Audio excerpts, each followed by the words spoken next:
he aprendido en este segundo libro de Macabeos, qué lecciones he extraído, a qué conclusiones he llegado, etc. En esto se basa el último episodio de cada fin de libro, donde me gusta compartiros qué es lo que me llevo de aquí. Para empezar, he de decir que personalmente me ha gustado mucho más el segundo libro de Macabeos que el primero, a pesar de que es paralelo.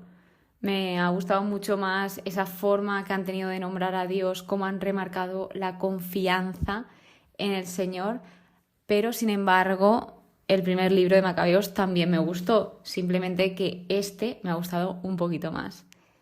Entonces, pues cabe decir que aquí sí que se tiene más presente a Dios, habla más el tema de la fe, de los principios, y en el otro era como más en segundo plano. Así que, ¿cómo ha sido definido Dios en este libro? Y también qué hemos podido aprender de él, de qué acciones realiza. Aquí os nombro una serie de acciones, pero obviamente realiza muchas más. Simplemente estas han sido las que más destaco. Primero se remarca que Dios es creador de todo. Dios es temible y fuerte. Dios es justo.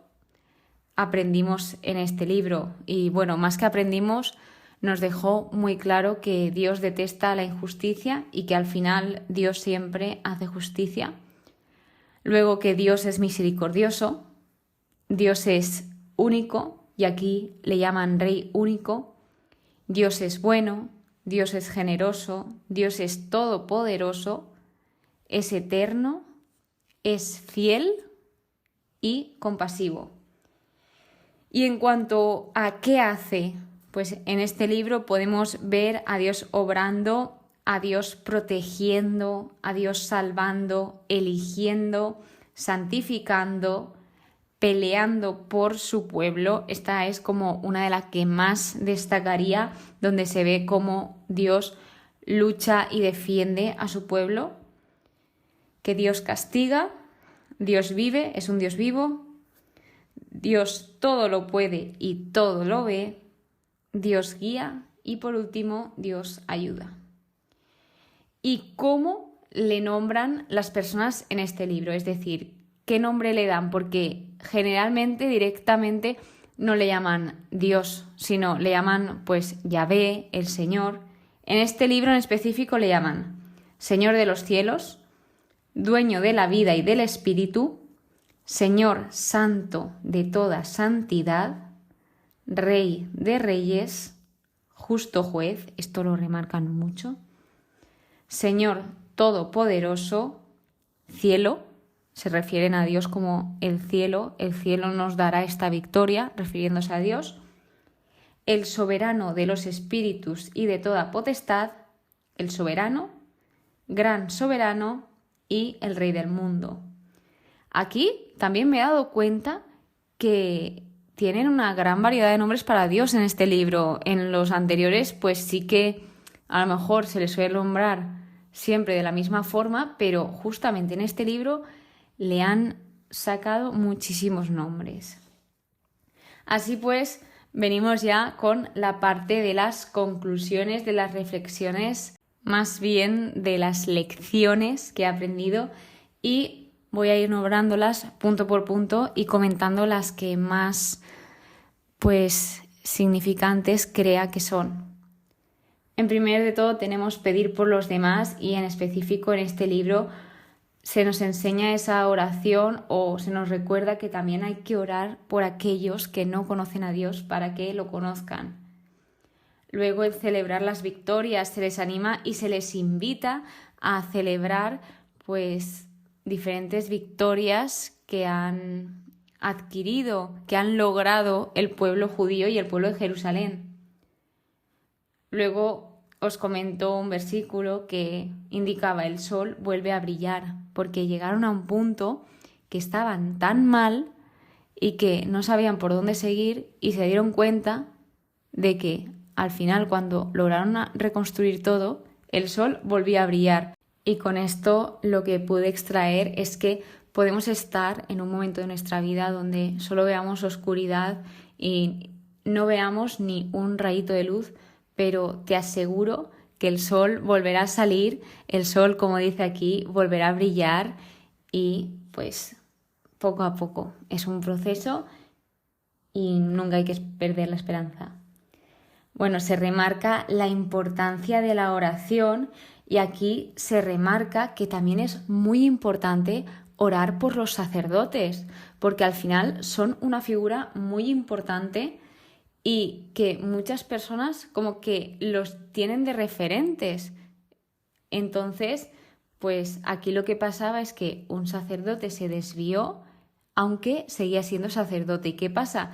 Que desvió y alejó de Dios a todo el pueblo con él. Así que, pues, os invito a que recéis por todos los sacerdotes para que sepan transmitir la palabra de Dios y que también la sepan poner en práctica para ayudar al pueblo a acercar al Señor. Luego vamos con la confianza en Dios, o sea, que se diga la confianza. En el último capítulo llegamos a decir que la confianza es como un arma, o sea, cuando uno está seguro de sí mismo, cuando uno demuestra esa confianza, los demás se dan cuenta y esto te da pues muchas ventajas. Entonces aquí nos aparece la pregunta para que reflexionemos de dónde depositas tu confianza.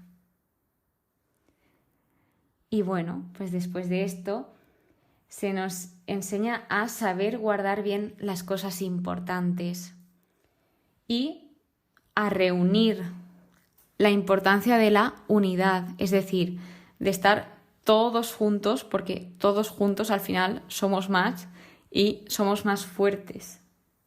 El ser agradecidos, agradecer a los demás por todo lo que hacen por nosotros, agradecer a Dios por todas las cosas que nos regala, por todos los privilegios que nos da, agradecer por todo lo que tenemos. Luego el recordar, porque gracias a recordar en este libro muchos mantuvieron su esperanza. Gracias a recordar, pues recordaron lo fiel que era Dios y que Dios no les dejaba solos ni les abandonaba.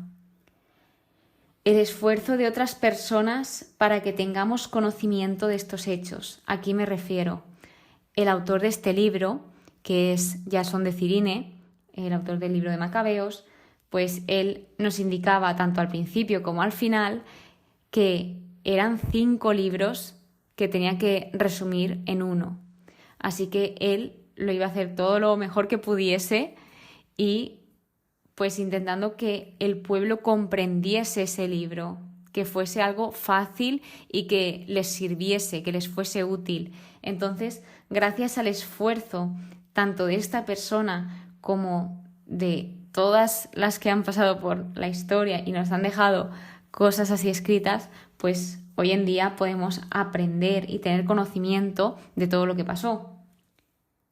Vemos en este libro entrega completa al servicio, cómo había personas que literalmente vivían para servir.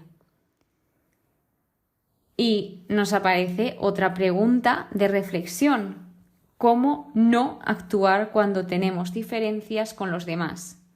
¿Por qué digo esto? Porque aquí, cuando había una diferencia, pues intentaban hundir al otro. Entonces, aquí nos enseña cómo no se debe actuar porque así se acabará mal. O sea, cuando se tiene una diferencia, lo que hay que hacer es dialogar, conversar e intentar llegar a un acuerdo. Y si nos cuesta más, pues bueno, poco a poco, pero es muy importante la comunicación y te aseguro que la solución nunca va a ser dividir, separar, porque al final la separación, la división, esto nos hace más débiles aún. En cambio, la unión nos hace más fuertes. Aquí se muestra el lenguaje corporal, como muchas veces no hace falta hablar con la boca, sino que nuestro cuerpo también habla por sí mismo. Y luego hemos visto ejemplos de que hay personas que, a pesar de que te traicionan, de que intentan hacerte daño, luego te suplican para que les hagas favores. Y bueno, también vemos ejemplos de traición, trampas, o sea que esto no es algo que viene desde ahora, sino que ha pasado toda la vida.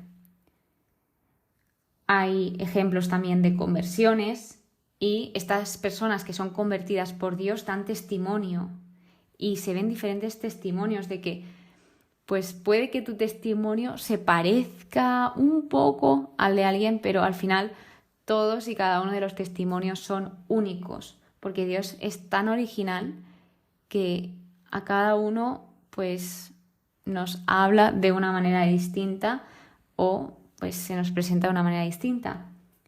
Luego vemos que en este libro también hay mucho egoísmo, muchos intereses y esto pues les lleva a hacer acciones malas.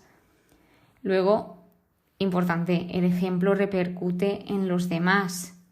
Es decir, aquí tanto un buen ejemplo como un no tan bueno repercutía, porque las personas se fijan en lo que haces. Entonces, esto también es para aprender de que si yo digo que soy una cosa y luego hago otras, pues eso ya, ahí estás dando un mal ejemplo, porque tú no eres coherente con tus palabras y con tus actos. Así que, pues aquí, por ejemplo, en la familia de Judas Macabeo, pues ellos eran unas personas que ponían a Dios siempre por primero y gracias a eso, gracias a esa disciplina, esa constancia y esa fidelidad, pues se fue transmitiendo de generación en generación. Y esto es de admirar. Al igual que, como os he comentado antes con los sacerdotes, pues aquí los sacerdotes se fijaron en el sumo sacerdote y como el sumo sacerdote no tenía ganas de adorar a Dios, pues los demás pensaban que también estaba bien no hacerlo. Bueno, el no callarse ante las injusticias y el reaccionar ante cualquier situación. Pero antes de esto, antes de reaccionar, antes ora, antes reza y haz como hacían los macabeos. Antes de cualquier batalla, cualquier decisión, cualquier acción, ellos oraban y luego ya que pasase lo que tuviese que pasar. Pero no se atrevían a presentarse en ningún sitio sin orar al Señor. Porque al final, quien más te conoce y Dios está en control, Él lo sabe todo, así que ¿quién mejor para dirigirse que a Dios? Aquí te da como esa visión de decidir si ser fiel a tus principios o no. Y hay ejemplos de que hay personas que fueron fieles y sus consecuencias, y hay personas que no fueron fieles y sus consecuencias. Los castigos no buscan la destrucción, sino la corrección. Ojo ahí. Y luego, enlazado con el punto anterior, el ser fiel a tus principios también, o sea, puede que es algo que te cueste, pero tenemos que empezar por lo pequeñito. Si sabes ser fiel en lo pequeñito, luego ya vendrá en lo grande. Así que esto es un trabajazo, mejor dicho. No es fácil, pero no es imposible, te lo aseguro. Y luego, pues gracias a que esas personas no resistieron, las personas que siguieron siendo fieles a sus principios y no renunciaron a ellos por los demás, finalmente consiguieron aquello por lo que tanto lucharon y pues tantas personas habían ofrecido su vida y todo para que consiguiesen seguir pues poniendo en marcha sus costumbres y viviendo como ellos vivían, sin ser obligados y sin ser forzados como lo estaban haciendo. Luego vemos mártires, que son los mártires y que hicieron algunos de ellos. Las palabras de ánimo son muy necesarias. Los enemigos son conscientes del poder de Dios. En este libro todos eran conscientes del poder que tenía el Dios de Israel y además tenían miedo. El que nadie escapa del juicio de Dios. Al final Dios todo lo ve, todo lo oye y nadie podemos escapar del juicio de Dios. Y que aquí algo importante que pedían los judíos era corrección. O sea, ellos tras una victoria se les ve cómo piden a Dios corrección. Señor, corrígenos para ser mejor persona y mejorar ellos. Luego se ve la buena organización, el distinguir qué es urgente y qué no. El pararse, que hay momentos que hay que parar a reflexionar y a comprender todo lo que nos ha pasado, por qué nos ha pasado, si estamos yendo por buen camino, si no. Y esto es muy difícil también. Es muy difícil, pero te recomiendo que guardes 5 o 10 minutos de tu día para parar y reflexionar sobre tu día, o incluso un examen de conciencia para darnos cuenta que hemos hecho bien, que no, autoexaminarnos a nosotros mismos. Si Dios es con nosotros, ¿quién contra nosotros? Dios pelea por su pueblo. La obediencia, la preparación son temas que se ven en este libro. El hacer la voluntad de Dios, el dejarlo todo en sus manos, y esto tiene mucha relación con confiar en Dios, porque si no confías en Dios, no dejas las cosas en sus manos. Y luego la esperanza, y enlazado con la esperanza, la espera. Y por último, hemos visto qué es el Hanukkah, que es lo mismo que la fiesta de la dedicación. Así que en este libro hemos aprendido muchas cosas. Estas son algunas de ellas, las que más he podido ver. Seguramente hay millones y millones más, pero estas son las que comparto con vosotros y hasta donde he llegado en mi primer estudio de Macabeos. Así que con esto zanjamos segundo de Macabeos, pero no solo segundo de Macabeos, sino que zanjamos el conjunto de libros históricos, porque en el capítulo siguiente, que no vamos a empezar ya los Salmos, en el capítulo siguiente haré la conclusión de todo este conjunto de libros desde Josué hasta los Macabeos, porque así también como que recapitulamos un poco, porque si de repente sigo con los Salmos, ya que se nos han dado estos libros como conjuntos, pues está muy bien como decir, vale, hasta aquí esta categoría, vamos a ver qué lecciones hemos aprendido. Así que tengo muchas ganas de compartirlo con vosotros. Muchas gracias por escucharme. Nos vemos en la conclusión de libros históricos y que paséis muy buen día. Que Dios os bendiga.